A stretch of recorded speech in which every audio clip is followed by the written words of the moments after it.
And my brother here, he has a granddaughter who's a year old. All the money she will make in paying taxes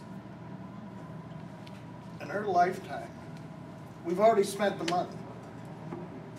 And you guys, you and everybody else in the House and the Senate, and the administration, has forfeited our future. But I vote against that crap. I know, I understand. But that's the message you guys need to get. Okay. And all this Social Security and pensions and it's all It's all too much spending. It's Yes. Okay. That's what your colleagues that's on the other only side of thing. the aisle want. Okay.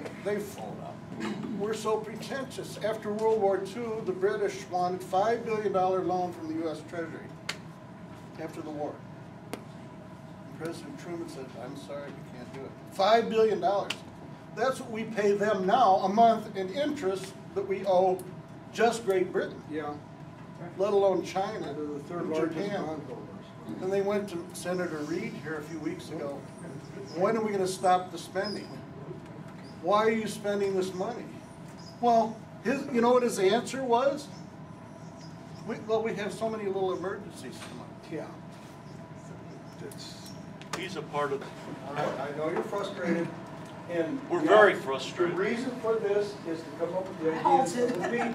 This is I why didn't know we're where to here. start and where to It's begin. because of continuous spending. I am the most conservative member of the Illinois delegation. Out of 21 members of Congress from Illinois, I'm the most conservative. I've been voting no since before it was popular to vote no. I've always believed that you don't spend more money than you make. I brought that with me to Washington. I live by that, and that's how I try to vote. And this absolutely has to be the issue here. It is the number one issue, Tom. I agree. Okay, it's the number one issue. I think if you, today, the U.S. government, which produces nothing, nothing, total expense is like an automobile. It depreciates in value, it goes down in value, it costs you for insurance and everything else. That's what government is. But yet the average government employee now, and I don't know the exact numbers, was something like $120,000 a year annually, whatever that number is. And then you see where the private sector is, and it's around 70,000. What was it, 2-3 days ago out in California, the mayor was making 400,000, fire chief was 300. 800,000. Yeah, well, whatever. I mean, it's obnoxious.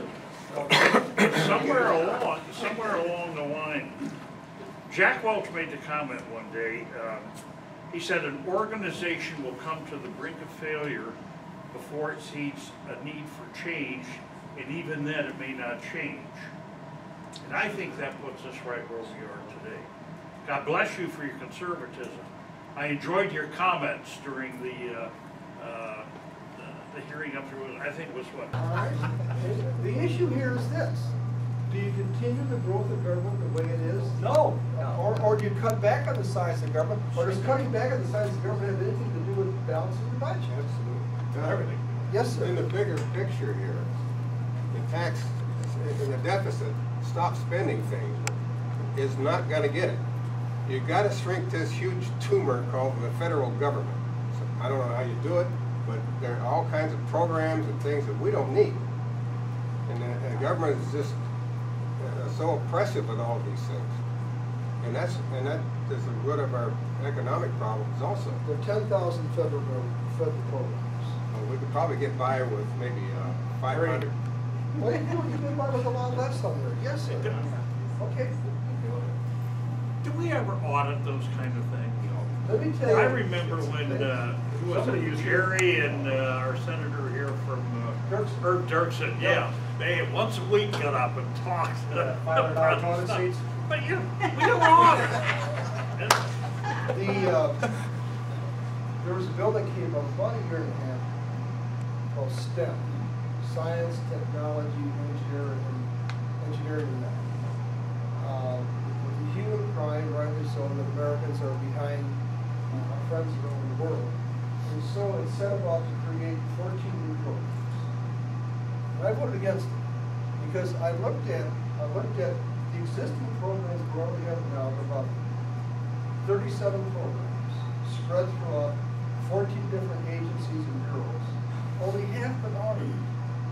I mean, this is insanity. They keep on adding more programs and adding more bureaucrats and fighting for which city the bureaucrats are going to build their new building. That's the type of stuff. Do you remember the Grace Commission?